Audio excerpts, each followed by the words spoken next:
apabila datanglah tentera-tentera Ahzab kepada orang-orang yang beriman, maka mereka akan berkata, inilah janji yang datangnya daripada Allah dan Rasulnya. Maka benarlah janji yang telah diperkatakan oleh Allah dan Rasulnya.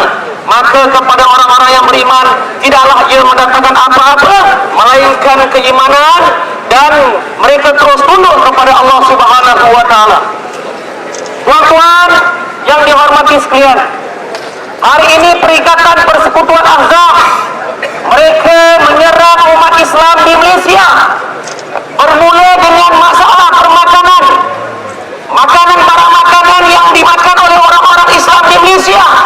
Suatu ketika mereka katakan mereka menyembelih ayam di Malaysia pada hari ini.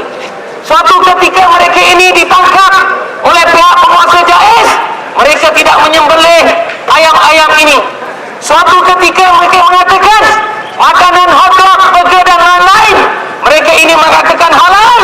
Tiba-tiba apabila dikaji dan diselidik, ada di kalangan hotdog dan burger ini mereka telah campurkan dengan DNA daripada babi yang haram dimakan oleh orang-orang Islam. Mereka suatu ketika dahulu mereka telah mencari anak-anak muda di kalangan umat Islam. Mereka mengajak dengan bantuan-bantuan yang diberikan kepada anak-anak muda ini. Mereka mengajak anak-anak muda yang ada di IPT untuk sama-sama mendengar apa yang diperdengarkan di dalam gereja-gereja mereka. Mereka mengajak anak-anak muda untuk melihat persamaan yang dikatakan oleh mereka antara Alkitab dengan Al-Quran yang diturunkan oleh Allah Subhanahu wa Ta'ala. Pada hari ini mereka telah menunjukkan taring mereka secara terang-terangan mereka melanggar undang-undang yang ada di negara kita, sama ada undang-undang di peringkat persekutuan maupun Enactment 1988 yang telah diwartakan di negeri Selangor menjadi sebahagian undang-undang di dalam kerajaan negeri Selangor, yang mengatakan beberapa kalimat, beberapa perkataan adalah haram untuk digunakan oleh orang bukan Islam di dalam kitab-kitab suci mereka. Hari ini mereka secara terang-terangan mereka menghasut penganut agama mereka untuk terus menggunakan kalimat Allah Subhanahu wa Ta'ala, bukan untuk dirasakan, tetapi untuk disyirikkan Allah Bapa, Allah Anak dan Allah Ruhul Kudus.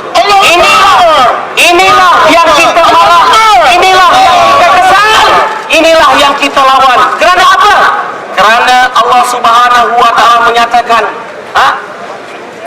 laqad kafaral ladzina qalu innallaha salisu salasa. Laqad kafaral ladzina qalu, sesungguhnya kafirlah orang-orang yang mengatakan Allah itu salah satu daripada yang tiga. Inilah yang dimasukkan oleh Allah Subhanahu wa Ta'ala. Mereka mahu menggunakan Allah, nama Allah, mensyirikkan Allah dengan Allah Bapa, Allah Anak dan Allah Ruhul Kudus. Inilah yang kita lawan, inilah yang kita tantang, pensyirikan yang dibuat oleh mereka. Hari ini mereka dengan terang-terangan, secara terang mereka melawan undang-undang Enactment 1988. Mereka secara terang-terang menghina keputusan Mahkamah Rayuan pada 14 Oktober 2013 yang mengatakan bahawa kalimat Allah ini bukan sebahagian daripada asas ajaran Kristian. It's not an integral part of Christianity practice, faith and practice. Mereka secara terang-terangan mereka tidak menghormati kepada kitab. Tuanku Duli Yang Maha Mulia, Tuanku Sultan Selangor. Allah Tuanku.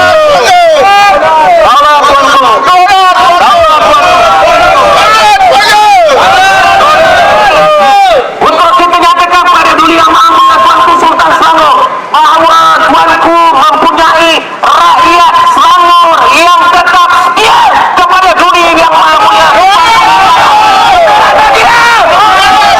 Kita akan terus berdiri di belakang Duli Yang Maha Mulia Tuanku Sultan Selangor untuk mempertahankan Enactment 1988 dan untuk mempertahankan titah yang telah dikeluarkan oleh Duli Yang Maha Mulia Tuanku Selangor.